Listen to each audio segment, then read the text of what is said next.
Market கீழே வந்துகிட்டே இருக்கு. ஒரு மேலே போறதுக்கான அறிகுறியே யாருக்கும் தெரியல. மார்க்கெட் எதனால தொடர்ந்து கீழே விழுந்துகிட்டே இருக்கு? சைனா வந்து பார்த்தீங்கன்னா ரொம்ப அட்ராக்டிவாக இருந்தது கம்பேர்ட் டு இந்தியா. நிறைய மணி வந்து சைனாக்கு போச்சு. மிஸ்டர் ட்ரம்ப் வந்திருக்காரு, அவருடைய ஆக்ஷன்லாம் நிறைய டேரிஃப்லாம் பண்ணிட்டு இருக்காங்க. ரஷ்யா உக்ரைன் வார் வந்து இன்னும் முடிவுக்கு வந்த இது இல்லை. இந்த மாதிரி நிறைய விஷயங்கள் இருக்கிறதுனால வந்து பார்த்தீங்கன்னா ஒவ்வொரு ஸ்டாக்கும் விழுற அளவுக்குலாம் ஒன்றும் நாட்டிலேயோ இல்லை இதுலையோ அவ்வளோ மோசமாலாம் எந்த நிலைமையும் இல்லை. ஈவன் கோவிடில் கூட அந்த ஒரு மாதம் வந்ததுன்னா கூட அடுத்த மாதம் வந்து பாசிட்டிவ் ஆகிடுச்சு. நம்பிக்கை வந்து வர்றது ரொம்ப கஷ்டம். என்னுடைய ரீடிங் படி there is a high probability டிசம்பருக்குள்ளே ஒன்றுமே இல்லாத ஸ்டாக்ஸ் எல்லாம் கூட ஓவர் வேல்யூ ஆகிடுச்சு. நம்ம டிஐ வந்து பார்த்திங்கன்னா 64,000 கோடி வாங்கியிருக்காங்க. இப்போ வந்து என்னத்துக்காக வந்து ப்ளூ சிப் ஃபண்ட்ஸ் வந்து ஓரளவு ஸ்டேபிளாக நல்லா பெர்ஃபார்ம் பண்ணிட்டு இருக்கு. ஸ்மால் அண்ட் மிட் கேப் பார்த்தீங்கன்னா பயங்கரமான ஃபாலில் இருந்திருக்கு. 15, 20, 25 சார் ஸ்மால் கேப் நிறைய விழுந்திருக்கு. Yes, no doubt. ஒவ்வொரு தடையும் இப்படி தான் விழும். இந்த ரேலி திரும்புது இல்லையா? லார்ஜ் கேப் வந்து 15% திரும்புது, 20% திரும்பினீங்கன்னா ஸ்மால் கேப் 40% திரும்பும். சார் சில மியூச்சுவல் ஃபண்ட் டிஸ்ட்ரிபியூட்டரே சொல்லியிருக்காங்களே, அவரும் உங்களை மாதிரி இருக்கிறவர் தான் அப்படின்னா அவங்களுக்கு என்ன ரைட்ஸ் இருக்குது அதை பற்றி பேசுறதுக்கு? நீங்கள் 100 ரூபா சம்பாதிச்சா நான் 1 ரூபா சம்பாதிக்கிறேன், அதில் என்ன தப்பு? வணக்கம் சார். வணக்கம் கேஷவ் சார். நாளுக்கு நாள் பார்த்தீங்கன்னா மார்க்கெட் கீழே வந்துக்கிட்டே இருக்குது.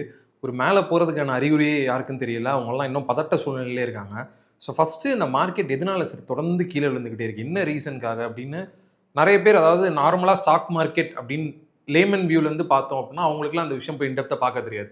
ஸோ அதனால தான் ஒரு எக்ஸ்பர்ட் உங்களை மாதிரி ஒருத்தட்ட கேட்கணும் அப்படின்னு நினச்சேன். எதனால மார்க்கெட் இப்போது சரிஞ்சுக்கிட்டே போயிட்டு இருக்குது? மார்க்கெட் வந்து பார்த்தீங்கன்னா லாஸ்ட் செப்டம்பர் 26 வரையும் ஆனால் கண்டினியூஸ் ரைஸ். ஸோ எது ஒன்றுமே கண்டினியூஸாக மேலே போச்சு அப்படின்னதுன்னா கீழே இறங்கணும். கரெக்டாக அப்போ தான் வந்து திருப்பி அடுத்த ரேலி வந்து மேலே போகணும் அப்படின்னதுன்னா கொஞ்சம் கீழே இறங்கினா தான் வந்து people who are sitting outside, இல்லை மார்க்கெட் இந்த லெவலில் வந்து நான் என்ட்ரு ஆகணும் அப்படின்னு வெயிட் பண்ணுறவங்களுக்கு ஒரு ஆப்பர்ச்சுனிட்டி கொடுக்கணும் market. That is how the market works. So இப்போ வந்து இன்னைக்கு கீழே வரத்துக்கு வந்து ஒவ்வொருத்தரும் ஒவ்வொரு காரணம் சொல்லலாம். பட் என்ன காரணங்கிறது நோபடி நோஸ்.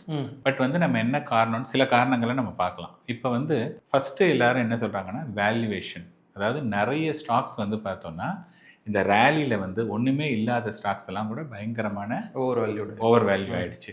அந்த வேல்யூக்கான கம்பெனியில் இருக்கக்கூடிய பர்ஃபார்மன்ஸோ அந்த கம்பெனியோட ஏர்னிங்ஸோ அதை வந்து சப்போர்ட் பண்ணலை அப்படின்னதுன்னா அது கீழே வரணும். இது வந்து நம்பர் 1 ரீசன்.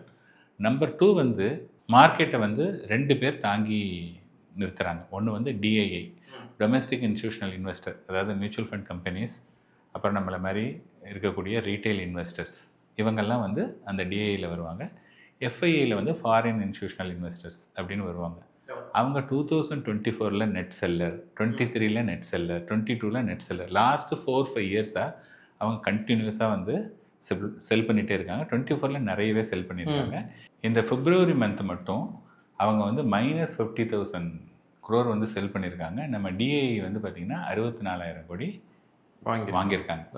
ஓகேயா? இப்போ வந்து என்னத்துக்காக வந்து எஃப்ஐஐ ஃபாரின் இன்ஸ்டிடியூஷனல் இன்வெஸ்டர் வந்து விற்கிறாங்க அப்படின்னதுன்னா, எஃப்ஐஐ பொறுத்த வரையும் they are not a long term investment வந்து பண்ண மாட்டாங்க. அவங்க வந்து எங்கெங்கே ஆப்பர்ச்சுனிட்டி இருக்கோ அங்கே வந்து இன்வெஸ்ட் பண்ணுவாங்க.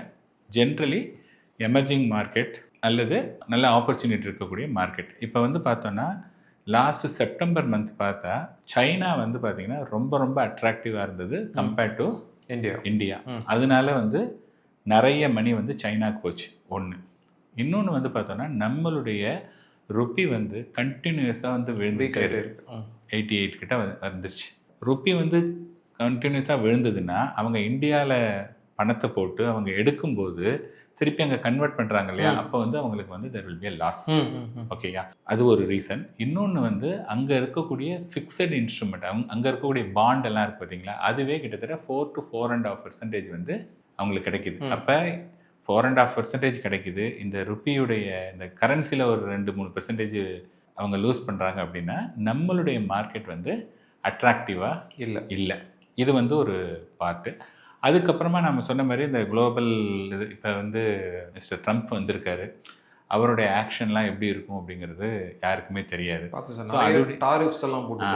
நிறைய டேரிஃப்லாம் பண்ணிட்டு இருக்காங்க. இப்போ கூட வந்து பார்த்தீங்கன்னா ஐ திங்க் $7 million $8 million நீங்கள் கொடுத்தீங்கன்னா கோல்டு கார்டுன்னு சொல்லிட்டு உங்களுக்கு டைரெக்டாக இது கொடுக்குறாங்க.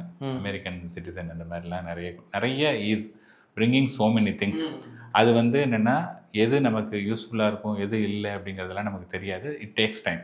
அப்போ வந்து பார்த்தோன்னா அவருடைய இது வந்து ஒரு அன்சர்டன் இருக்குது. ஸோ இந்த மாதிரி இன்னும் ரஷ்யா உக்ரைன் வார் வந்து இன்னும் முடிவுக்கு வந்த இது இல்லை. இந்த மாதிரி நிறைய விஷயங்கள் இருக்கிறதுனால வந்து பார்த்திங்கன்னா மார்க்கெட் வந்து கண்டினியூஸாக இதாக இருக்குது. இன்னொன்று எவ்வளோ நாளைக்கு வந்து எஃப்ஐ விற்பாங்க. ஸோ எஃப்ஐயை பொறுத்த வரையும் நான் முன்னாடியே சொல்லியிருக்கேன், அட்ராக்டிவ் வேல்யூவேஷன் இருந்ததுன்னா வரப்போகிறாங்க. இன்றைக்கி இப்போ மார்க்கெட்டை பார்த்தீங்க அப்படின்னதுன்னா 15% வந்து லார்ஜ் கேப் அது விழுந்திருக்கு, 22% வந்து மிட் கேப் விழுந்திருக்கு, 25% வந்து ஸ்மால் கேப் விழுந்திருக்கு. அதாவது இது வந்து இண்டெக்ஸ் லெவலில். Okay. But when it comes to individual stocks அப்படி பார்த்தானா நிறைய ஸ்டாக்ஸ் கிட்டத்தட்ட 50% ஸ்டாக்ஸ் வந்து 40% விழுந்திருக்கு. 50%க்கு மேலேயே ஒரு 15-20% விழுந்திருக்கு. அப்போ இன்றைக்கி நிறைய ஸ்டாக்ஸ் வந்து வெரி வெரி அட்ராக்டிவ் வேல்யூவேஷனில் இருக்குது. அதாவது இந்த ஃபண்ட் மேனேஜர்ஸ்லாம் இருக்காங்க இல்லையா, are fund managers are whoever be the participant in the market, அவங்க என்ன ஃபார் எக்ஸாம்பிள் இந்த ஸ்டாக் வந்து இந்த ரேட் வந்தால் வாங்கலாம் அப்படின்னு சொல்லிட்டு வெயிட் பண்ணிட்டு இருந்தாங்க. அவங்க என்ன ரேட் எதிர்பார்த்தாங்களோ அதை விட இன்றைக்கி கீழே வந்துருச்சு. ஆனால் இப்போ வந்து என்ன சொல்கிறாங்க அவங்கன்னா, அது வந்துருச்சு பட் வந்து because all the situations are bad, அதனால் இது வாங்கணுமா இன்னும் கொஞ்சம் வெயிட் பண்ணணுமா அப்படின்னு சொல்லிட்டு அவங்க வந்து கொஞ்சம் ஹெசிடேட் பண்ணுறாங்க. ஸோ அதனால் வந்து பார்த்தோம் அப்படின்னதுன்னா இந்த ஃபால் வந்திருக்கு. And on top of it வந்து 5 continuous month, September, October, November, December, January, February, இந்த 6 மாதமாக வந்து பார்த்தீங்க அப்படின்னா மார்க்கெட் வந்து கண்டினியூஸாக நெகட்டிவ். இதுக்கு முன்னாடி ஐ திங்க் ஒரு 18 வருஷத்துக்கு முன்னாடியோ தான் வந்து 18 வருஷமோ 30 வருஷமோ அதுக்கு முன்னாடி தான் இந்த மாதிரி கண்டினியூஸாக 6 மந்த்ஸ் வந்திருக்கு. எப்போ irrespective of the fall, even கோவிட்ல கூட அந்த ஒரு மாதம் வந்ததுன்னா கூட அடுத்த மாதம் வந்து பாசிட்டிவ் ஆகிடுச்சு. இங்கே தான் வந்து இந்த மாதிரி இருக்குங்கிறது ரொம்ப ஒரு ரேர் இது அப்படிங்கிற மாதிரி சொல்கிறாங்க.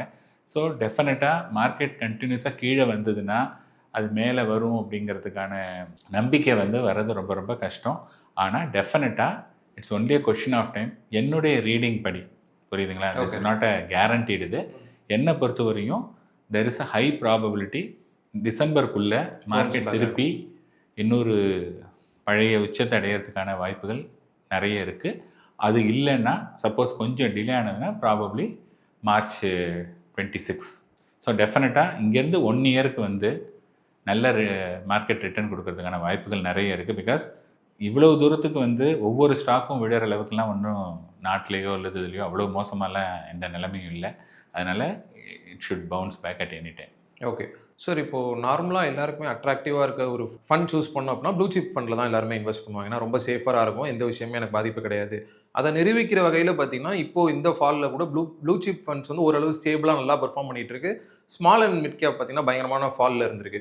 அதுவும் இல்லாமல் ஹெச்என்ஐஸ், பிஎம்எஸ் இவங்கெல்லாம் வந்து பார்த்தீங்கன்னா விற்றுக்கிட்டே இருக்காங்க, செல் ஆஃப் பண்ணிகிட்டு இருக்காங்க மிட் அண்ட் ஸ்மால் கேப்பை. ஸோ இதை நீங்கள் எப்படி பார்க்குறீங்க? ஏன் நான் உங்ககிட்ட கேட்குறேன் அப்படின்னா, இப்போது நீங்கள் ஒரு ஃபினான்ஷியல் இன்ஃப்ளூயன்சராக இருக்கீங்க, நிறைய பேர் இன்ஃப்ளூயன்ஸ் பண்ணிகிட்டு இருக்கீங்க. ஸோ நீங்கள் சொன்ன ஒரு விஷயம் என்னன்னா, நான் ப்ளூ சிப் ஃபண்ட் நான் பண்ண மாட்டேன், எனக்கு ஸ்மால் அண்ட் மிட் கேப் தான் நான் பண்ணுவேன் அப்படின்னு சொன்னீங்க. பல ஃபினான்ஷியல் இன்ஃப்ளூயன்சஸ் பல இடத்துல என்ன சொல்லிட்டு இருக்காங்க அப்படின்னா, ஸ்மால் கேப் நம்பி போனீங்கன்னா உங்களோட ரிட்டர்ன் 0% தான் வரும் அப்படின்னு சொல்கிறாங்க. ஸோ இதில் நாங்கள் எதை சார் எடுத்துக்கிறது? கரெக்ட், இல்லை, வெரி குட் கொஸ்டின். இப்போ வந்து நம்ம இதில் ஒன்று பார்க்கணும். இன்றைக்கி வந்து everybody has got the right to voice there opinion. புரியுதுங்களா? உங்களுடைய வியூவை சொல்கிறதுக்கு உங்களுக்கு ரைட்ஸ் இருக்குது. ஆனால் இதில் நம்ம என்ன ஒரே ஒரு விஷயத்தை நிறைய பேர் மிஸ் பண்ணுறாங்க அப்படின்னதுன்னா, சொல்லக்கூடிய பர்சன் இருக்காங்க இல்லையா, அவங்க யார்? அவங்க வந்து ஃபுல் டைம், இப்போ நான் வந்து ஒரு மியூச்சுவல் ஃபண்ட் டிஸ்ட்ரிபியூட்டர், என்னுடைய ஃபுல் டைம் ஜாப் வந்து ஒன்லி மியூச்சுவல் ஃபண்ட் டிஸ்ட்ரிபியூஷன். யூடியூப்பில் பேசுறது இதெல்லாம் வந்து பார்த்தீங்க அப்படின்னதுன்னா இது only for the education purpose. நான் இது வந்து எனக்கு தொழிலே கிடையாது. இன்ஃபேக்ட் ஃபார் யுவர் இன்ஃபர்மேஷன், நான் இது வரையும் எந்த சோஷியல் மீடியாவையும் நான் மானிட்டைஸ் பண்ணவே இல்லை. ஒரு பைசா கூட சோஷியல் மீடியாவிலேருந்து நான் வந்து ஒரு பைசா கூட வாங்கலை. அதே மாதிரி எந்த ஒரு கோ பிராண்டிங்கும் இது பண்ணி எந்த பைசாவும் வாங்கலை. அதை வந்து நான் பதிவு பண்ணுறதுக்கு விரும்புகிறேன். எனக்குக்காக சொல்கிறேன் அப்படின்னதுன்னா, என்னுடைய பிஸ்னஸ் வந்து இதை பேசுகிறதுனால வந்து கிடையவே கிடையாது. இப்போ நிறைய பேர் நீங்கள் சொன்னீங்க இல்லையா, அந்த இன்ஃப்ளூயன்சர்ஸ் அந்த மாதிரி இருக்கிறவங்க வந்து பார்த்தோம்னா நிறைய பேர் வந்து மியூச்சுவல் ஃபண்ட் டிஸ்ட்ரிபியூட்டர் கிடையாது. ஓகேங்க, இருக்காங்க, நிறைய பேர் கிடையாது. அவங்க வந்து தே நெவர் இன்வெஸ்டட் இன் ஒரு ப்ரொஃபஷ்னலோட ஒரு ரெகுலரில் அவங்க இன்வெஸ்ட் பண்ணதே கிடையாது. அவங்களுக்கு வந்து என்னென்னா they have made some money, முன்னாடியே ஓரளவுக்கு ரிச்சாக இருப்பாங்க, அவ்வளோ மணி பண்ணியிருப்பாங்க. அவங்க வந்து என்ன சொல்லுவாங்க, நீங்கள் எப்போ பார்த்தாலும் டைரக்டில் போங்க அல்லது இண்டெக்ஸில் போகுங்க, இதுதான் வந்து திருப்பி திருப்பி சொல்லிகிட்டே இருப்பாங்க. அவங்க வந்து தே நெவர், ஏன்னா அவங்கள பொறுத்த வரையும் என்ன ரிட்டர்ன் கிடைக்கிது, எவ்வளோ நாள் நீங்கள் ஸ்டே பண்ணி பணம் சம்பாதிக்கிறீங்கிறத விட இன்னொருத்தர் வந்து சம்பாதிக்கக்கூடாது. அதில் வந்து they are very very particular. And again all the media and everybody is against like a mutual fund distributor. எங்களை வந்து நாங்கள் என்னமோ நிறைய சம்பாதிச்சிடறோம் அப்படின்ட்டு. நான் என்ன சம்பாதிச்சாலும் நீங்கள் சம்பாதிக்காமல் நான் ஒன்றுமே சம்பாதிக்க முடியாது. நீங்கள் 100 ரூபா சம்பாதிச்சா நான் 1 ரூபா சம்பாதிக்கிறேன். அதில் என்ன தப்பு? நான் வந்து உங்களை சம்பாதிக்கிறதுக்கு நான் ஹெல்ப் பண்ணுறேன் இல்லையா? அதர்வைஸ் நீங்கள் அந்த 100 ரூபாயை சம்பாதிக்க முடியாது. ஸோ இதுதான் வந்து இருக்கக்கூடிய ஒரு விஷயம். அப்போ ஒருத்தர் வந்து ஸ்மால் கேப்பில் இன்வெஸ்ட் பண்ணலை, அவர் பண்ணலை, யாருக்கும் ஸ்மால் கேப்பை வந்து அவங்க இது வரையும் சஜஸ்ட் பண்ணதில்லை. அப்படிங்கும்போது அவங்களுக்கு என்ன ரைட்ஸ் இருக்குது அதை பற்றி பேசுகிறதுக்கு? இப்போ நான் வந்து I made all the money through small and mid cap. என்னுடைய கிளைண்ட்ஸ் எல்லாம் வந்து பார்த்திங்கன்னா அதில் தான் நிறைய பணம் பண்ணியிருக்காங்க.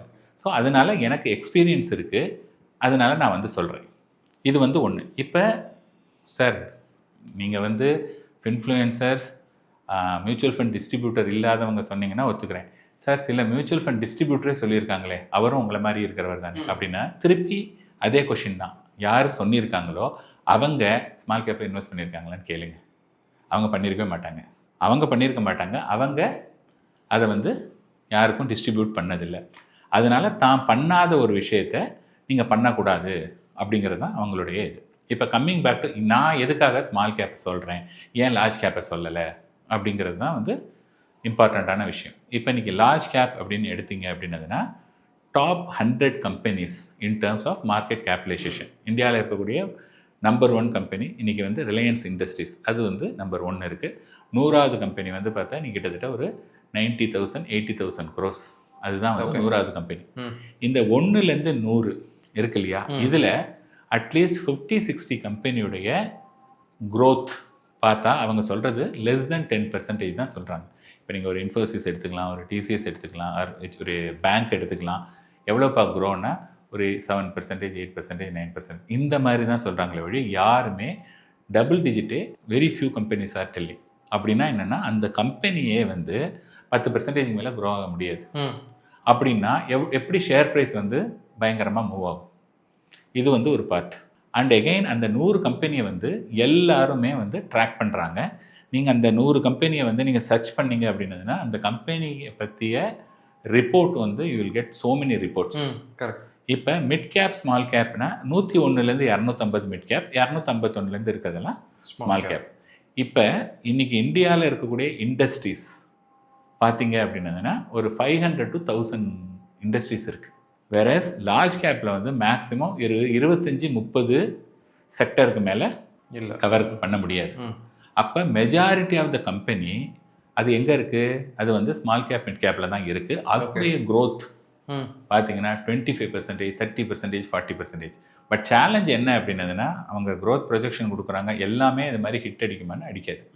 அதனால தான் நம்மளா வந்து ஒரு அஸ் அ இன்வெஸ்டர்னா எனக்கு ஒரு கம்பெனியை பற்றி தெரியாது, எனக்கு கிடைக்கக்கூடிய இன்ஃபர்மேஷன் ரொம்ப கம்மி. That is the reason I am giving money to the mutual fund manager. அந்த ஃபண்ட் மேனேஜருக்கு வந்து ஒரு ஸ்மால் கேப் ஃபண்ட் மேனேஜருக்கோ மிட் கேப் ஃபண்ட் மேனேஜருக்கோ அவருக்கு வந்து கீழே வந்து ரிசர்ச் அனாலிசிஸ்ட் இருக்காங்க. அவங்க வந்து நிறைய செக்டரை ட்ராக் பண்ணுறாங்க. அவங்க ஒவ்வொரு கம்பெனியை விசிட் பண்ணி ஓகே இந்த கம்பெனி பெட்டராக இருக்கும், இந்த கம்பெனி இதாக இருக்கும் அப்படின்னு சொல்லிட்டு அவங்க வந்து அந்த ரிப்போர்ட் கொடுக்குறாங்க. ஸோ தட் அவங்க வந்து பெட்டர் டெசிஷன் எடுத்து ஒரு ஸ்டாக்கை வாங்குறாங்க. ஒரு ஸ்டாக் சரியாக இல்லைன்னா வெளியில் போகிறாங்க.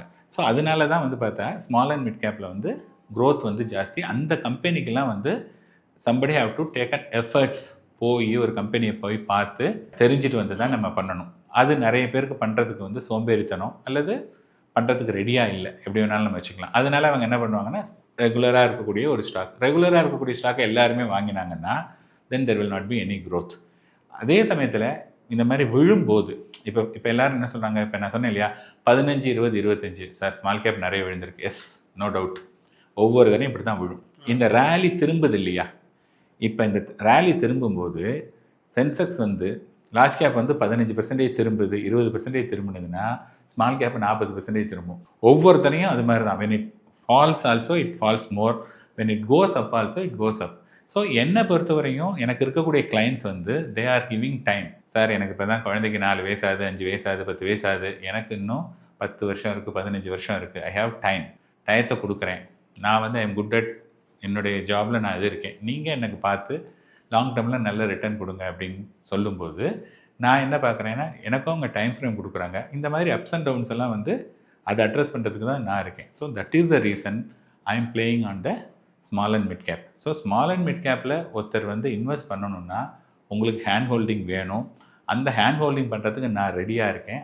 அதுக்கு நான் கண்டினியூஸாக அதோடைய டேட்டாவை வந்து ஒவ்வொரு டேட்டாவாக பார்க்குறோம். I keep interacting with the fund managers. அது மாதிரி தான் வந்து I am getting a confidence. அதனால தான் நான் ஸ்மால் அண்ட் மிட் கேப்பை பற்றி சொல்கிறேன்.